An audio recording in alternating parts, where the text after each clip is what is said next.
নমস্কাৰ, এই মুহূৰ্তত আহি পৰিছে কেইবাটাও গুৰুত্বপূৰ্ণ খবৰ আৰু এনেধৰণৰ খবৰসমূহ নিতৌ পাবলৈ চেনেলটো ছাবস্ক্ৰাইব কৰি ভিডিঅ'টোত এটা লাইক কৰি দিবলৈ নাপাহৰিব। তেনে বলক খবৰকেইটা আৰম্ভ কৰোঁ। দৰ্শকসকল, আজি ৰাতিপুৱাৰ প্ৰথমটো খবৰ।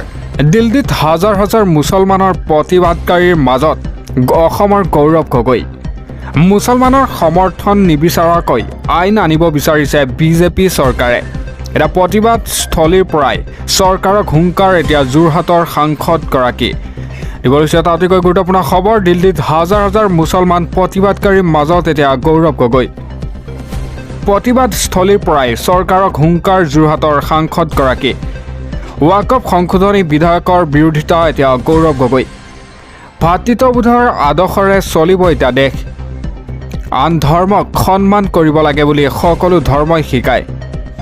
মুছলমানৰ সমৰ্থন নিবিচৰাকৈ আইন আনিব বিজেপি চৰকাৰে। এতিয়া দিল্লীত হাজাৰ হাজাৰ মুছলমান প্ৰতিবাদকাৰীৰ মাজত অসমৰ সাংসদ গৌৰৱ গগৈ। প্ৰতিবাদস্থলীৰ পৰাই চৰকাৰক এতিয়া হুংকাৰ যোৰহাটৰ সাংসদগৰাকী। ৱাকফ সংশোধনী বিধেয়কৰ বিৰোধিতা এতিয়া গৌৰৱ গগৈ। আৰু দিব লৈছোঁ পৰৱৰ্তী খবৰ। এটা দিন পিছতেই লাখ লাখ লোকে এতিয়া লাভ কৰিব চৰকাৰী ঘৰ। চৰকাৰী ঘৰৰ নামত টকা দিয়া নিয়ম নচলিব। এতিয়া চৰকাৰী ঘৰৰ নামত নতুন নিয়ম আনিলে চৰকাৰে। দিব লৈছোঁ সবিশেষ। এটা দিন পিছতেই লাখ লাখ লোকে লাভ কৰিব এতিয়া চৰকাৰী ঘৰ। 3,80,000 লোকৰ একাউণ্টত টকা প্ৰেৰণ কৰিব চৰকাৰে।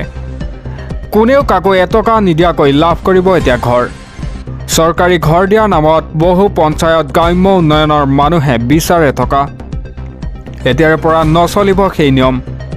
মুখ্যমন্ত্ৰী হিমন্ত বিশ্ব শৰ্মাৰ বৃহৎ ঘোষণা। 19 মাৰ্চত 3,80,000 লোকৰ একাউণ্টত দিব প্ৰথম কিস্তিৰ ধন। এপ্ৰিল-মে মাহত নতুনকৈ 3,80,000 ঘৰ দিব চৰকাৰে। এইবাৰ জিঅ' টেগিঙৰ নতুন নিয়ম আনিব চৰকাৰে। জীৱিকা সখী বাইদেউৰে কৰিব জিঅ' টেগিং। নিজেই জিঅ' টেগিং কৰিব পৰা ব্যৱস্থাও আনিব এতিয়া চৰকাৰে। নিজৰ ঘৰৰ ফটো আৰু ঠিকনা দি জিঅ' টেগিং কৰিব পাৰিব। পকী ঘৰ থকা লোকে চৰকাৰী ঘৰ লাভ কৰিলে দিব পাৰিব এতিয়া অভিযোগ। ভুৱা হিতাধিকাৰীৰ বিৰুদ্ধে কঠোৰ পদক্ষেপ ল'ব হিমন্ত বিশ্ব শৰ্মাৰ চৰকাৰে। এটা শীঘ্ৰেই অভিযোগ দাখিলৰ বাবে নম্বৰ মুকলি কৰিব চৰকাৰে। পঞ্চায়ত গ্ৰাম্য উন্নয়নৰ টকা দি ঘৰ লোৱা লোকসকলক সাৱধান কৰি দিলে মুখ্যমন্ত্ৰীগৰাকীয়ে। আপুনি দিয়া অভিযোগৰ ভিত্তিত তদন্তৰ আওতাত আহিব সকলো। এটা ফেচবুক লাইভ যোগে ভুৱা হিতাধিকাৰীক লৈ মুখ্যমন্ত্ৰীৰ কঠোৰ বাৰ্তা। আৰু দিব লৈছোঁ পৰৱৰ্তী খবৰ। এতিয়াৰ পাতিব নালাগে পঞ্চায়ত নিৰ্বাচন। এপ্ৰিল-মে মাহত পঞ্চায়ত নিৰ্বাচন পতাটো বন্ধ কৰক চৰকাৰে। বহাগ বিহুৰ পিছত পঞ্চায়ত নিৰ্বাচন পাতিলে খেতি কেতিয়া কৰিব ৰাইজে? এটা অখিল গগৈ বিস্ফোৰণ মন্তব্য। দিব লৈছোঁ সবিশেষ। এতিয়া পাতিব নালাগে পঞ্চায়ত নিৰ্বাচন। এপ্ৰিল-মে মাহত পঞ্চায়ত নিৰ্বাচন পতাটো বন্ধ কৰক চৰকাৰে। পঞ্চায়ত নিৰ্বাচনক লৈ অখিল গগৈক বিস্ফোৰণ। বহাগ বিহুৰ পিছত পঞ্চায়ত নিৰ্বাচন পাতিলে খেতি কেতিয়া কৰিব ৰাইজে? আমাক আৰু এতিয়া পঞ্চায়ত নিৰ্বাচনৰ প্ৰয়োজন নাই। খেতি বাতি শেষ হোৱাৰ পিছত পাতক পঞ্চায়ত নিৰ্বাচন। কেইটামান দিন পিছতেই বড়ো ধান আহু ধান কটাৰ সময় আহিব। তাৰ পিছতেই আহিব কঠীয়া সিঁচাৰ সময়।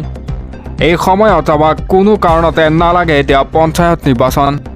আৰু দিব লৈছোঁ পৰৱৰ্তী খবৰ। সম্পূৰ্ণৰূপে বন্ধ হ'ব এতিয়া পাহাৰ খনন। কোনেও পাহাৰ খনন কৰি নিৰ্মাণ কৰিব নোৱাৰিব ঘৰ দুৱাৰ। 3 বছৰলৈ পাহাৰ খনন বন্ধ কৰাৰ কঠোৰ নিষেধাজ্ঞা। আহি পৰিছে এটা অতিকৈ গুৰুত্বপূৰ্ণ খবৰ। সম্পূৰ্ণৰূপে বন্ধ হ'ব এতিয়া পাহাৰ খনন। কোনেও পাহাৰ খনন কৰি নিৰ্মাণ কৰিব নোৱাৰিব ঘৰ দুৱাৰ। 3 বছৰলৈ পাহাৰ খনন বন্ধ কৰাৰ কঠোৰ নিষেধাজ্ঞা। সকলো ধৰণৰ নিৰ্মাণ কাৰ্য বন্ধ হ'ব এতিয়া পাহাৰত। গুৱাহাটীৰ কৃত্ৰিম বান নিয়ন্ত্ৰণক লৈ কঠোৰ সিদ্ধান্ত লোৱাৰ দিশে এতিয়া চৰকাৰ। এটা গুৱাহাটী উচ্চ ন্যায়ালয়ত বান নিয়ন্ত্ৰণৰ বাবেও চৰকাৰৰ শপতনামা। গুৱাহাটীত সকলো সংৰক্ষিত বনাঞ্চল সুৰক্ষিত কৰিব চৰকাৰে। এটা বান নিয়ন্ত্ৰণৰ বাবে চৰকাৰে কি কৰিছে তাৰ খতিয়ান বিচাৰিছে এতিয়া উচ্চ ন্যায়ালয়। সম্পূৰ্ণৰূপে এতিয়া বন্ধ হৈ পৰিব পাহাৰ খনন। আৰু দিব লৈছোঁ পৰৱৰ্তী খবৰ। মেট্ৰিক পৰীক্ষাক লৈ মুখ্যমন্ত্ৰী হিমন্ত বিশ্ব শৰ্মাৰ ডাঙৰ ঘোষণা। সমাজ বিজ্ঞানৰ পৰীক্ষাত এতিয়া অতিৰিক্ত নম্বৰ লাভ কৰিব পৰীক্ষাৰ্থীসকলে। সদ্য সমাপ্ত মেট্ৰিক পৰীক্ষাক লৈ মুখ্যমন্ত্ৰী হিমন্ত বিশ্ব শৰ্মাৰ ডাঙৰ ঘোষণা। সমাজ বিজ্ঞানৰ পৰীক্ষাত লাভ কৰিব অতিৰিক্ত নম্বৰ। প্ৰশ্ন কাকতৰ ৰাশি সলনি হোৱাৰ বাবে সমস্যাৰ সন্মুখীন হৈছিল একাংশ পৰীক্ষাৰ্থী। সমস্যাত পৰা পৰীক্ষাৰ্থীয়ে মুখ্যমন্ত্ৰীক দিছিল অভিযোগ।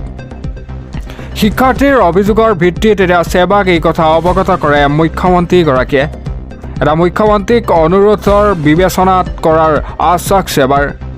সমাজ বিজ্ঞানৰ প্ৰশ্ন কাকতৰ বাবে চিন্তাত পৰিব নালাগে বুলি মন্তব্য কৰে মুখ্যমন্ত্ৰী হিমন্ত বিশ্ব শৰ্মাই। এটা সদ্য সমাপ্ত মেট্ৰিক পৰীক্ষাক লৈ মুখ্যমন্ত্ৰী হিমন্ত বিশ্ব শৰ্মাৰ ডাঙৰ ঘোষণা। আৰু দিব লৈছোঁ পৰৱৰ্তী খবৰ। মুছলমান জনতাই কেতিয়াও ক্ষমা নকৰিব নীতিশ কুমাৰ আৰু চন্দ্ৰবাবু নাইডুক। দিল্লীত মুছলমানৰ প্ৰতিবাদত অংশ লৈ গৰজি উঠিল আছাদুদ্দিন ওৱেইচি। এটা মুছলমানৰ পৰা মছজিদ কাঢ়ি নিব বিচাৰিছে বিজেপি চৰকাৰে। দিব লৈছে এটা অতিকৈ গুৰুত্বপূৰ্ণ খবৰ। মুছলমান জনতাই কেতিয়াও ক্ষমা নকৰিব নীতিশ কুমাৰ লগতে চন্দ্ৰবাবু নাইডুক। আপোনালোকৰ বাবেই মুছলমান বিৰোধী বিধেয়কখন আইনত পৰিণত হ'ব। এটা ৱাকফ সংশোধনী বিধেয়কৰ বিৰোধিতা কৰক নীতিশ কুমাৰ আৰু চন্দ্ৰবাবু নাইডুৱে। দিল্লীত মুছলমানৰ প্ৰতিবাদত অংশ লৈ গৰজি উঠিল আছাদুদ্দিন ওৱেইচিৰ। এটা মন্দিৰৰ সমিতিত যদি মুছলমানসকলে সদস্য হ'ব নোৱাৰে, তেনেহ'লে ৱাকফ বৰ্ডত কিয় থাকিব অমুছলমান লোক? এটা হিন্দু মুছলমানৰ মাজত সংঘাত লগাব বিচাৰিছে। এটা মুছলমানৰ পৰা মছজিদ কাঢ়ি নিব বিচাৰিছে বিজেপি চৰকাৰে। এনেদৰে মন্তব্য কৰে আছাদুদ্দিন ওৱেইচিয়ে। মুছলমান জনতাই কেতিয়াও ক্ষমা নকৰিব নীতিশ কুমাৰ আৰু চন্দ্ৰবাবু নাইডুক। আপোনালোকৰ বাবেই মুছলমান বিৰোধী বিধেয়কখন আইনত পৰিণত হ'ব গৈছে। এটা ৱাকফ সংশোধনী বিধেয়কৰ বিৰোধিতা কৰক নীতিশ কুমাৰ আৰু চন্দ্ৰবাবু নাইডুৱে। আৰু দিব লৈছোঁ পৰৱৰ্তী খবৰ। নাবালিকাৰ অপকৰ্মত 2 সন্তানৰ পিতৃ দিগন্ত বৰা। নাবালিকাৰে জঘন্য কাণ্ড কৰি ৰঙাঘৰৰ আলহী হ'ল লম্পট দিগন্ত। এটা পক্সো আইনৰ অধীনত গোচৰ ৰুজু কৰি জেললৈ প্ৰেৰণ কৰে দিগন্ত বৰাক। দিব লৈছে এটা ব্ৰেকিং নিউজ। নাবালিকাক ধৰ্ষণ কৰি ৰঙাঘৰৰ আলহী হ'ল লম্পট দিগন্ত বৰা। হেলেমৰ গাহিগাঁৱৰ বাঁহবৰীয়া গাঁৱত সংঘটিত হৈছে জঘন্য ধৰ্ষণ কাণ্ড। হেলেম আৰক্ষীয়ে ইতিমধ্যে গ্ৰেপ্তাৰ কৰিছে লম্পট দিগন্ত বৰাক। নাবালিকাৰ পৰিয়ালৰ এজাহাৰৰ ভিত্তিত আৰক্ষীয়ে গ্ৰেপ্তাৰ কৰে লম্পটটোক। এটা পক্সো আইনৰ অধীনত গোচৰ ৰুজু কৰি জেললৈ প্ৰেৰণ কৰে হেলেম আৰক্ষীয়ে। এটা নাবালিকাৰে অপকৰ্মত 2 সন্তানৰ পিতৃ দিগন্ত বৰা। নাবালিকাক ধৰ্ষণ কৰি ৰঙাঘৰৰ আলহী হ'ল লম্পট দিগন্ত বৰা। আৰু দিব লৈছোঁ পৰৱৰ্তী খবৰ। বিজেপি বিধায়কৰ নাতিনীয়েকক এতিয়া অপহৰণ। মৰিগাঁও বিধায়ক আত্মীয় দলক দলবদ্ধ অপহৰণক লৈ ৰাজ্যত এতিয়া হাহাকাৰ পৰিৱেশ। ঘটনাৰে জড়িত মূল অভিযুক্ত আৰমান ৰহমান পলাতক অৱস্থাত আছে। এতিয়া ঘটনাৰ সন্দৰ্ভত 3জনক গ্ৰেপ্তাৰ কৰে আৰক্ষীয়ে। দিব লৈছে এটা অতিকৈ গুৰুত্বপূৰ্ণ খবৰ। মৰিগাঁও চহৰত কিশোৰীৰ ৰহস্যজনক অপহৰণৰ ঘটনা আহি পৰিছে। মৰিগাঁও বিধায়ক ৰমাকান্ত দেউৰীৰ নাতিনীয়েকক অপহৰণ কৰে। বিজেপি বিধায়কৰ আত্মীয়ৰ যুৱতীক অপহৰণক লৈ চাঞ্চল্যকৰ ঘটনা। এটা যুৱতীগৰাকীক এটা দলে অপহৰণ কৰাৰ অভিযোগ আহি পৰিছে। এটা ঘটনাৰ সন্দৰ্ভত মৰিগাঁও সদৰ থানাত এজাহাৰ দাখিল কৰিছিল। আৰক্ষীয়ে উদ্ধাৰ কৰিছে অপহৃত 17 বছৰীয়া কিশোৰীগৰাকীক।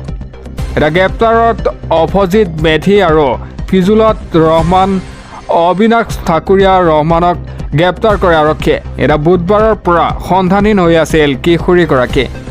ধৃত ফিজুলত ৰহমান আৰু আৰমান ৰহমানৰ পিতৃ। এতিয়াও পলাতক মূল অভিযুক্ত আৰমান ৰহমান। মৰিগাঁও চহৰত এতিয়া কিশোৰীৰ ৰহস্যজনক অপহৰণ।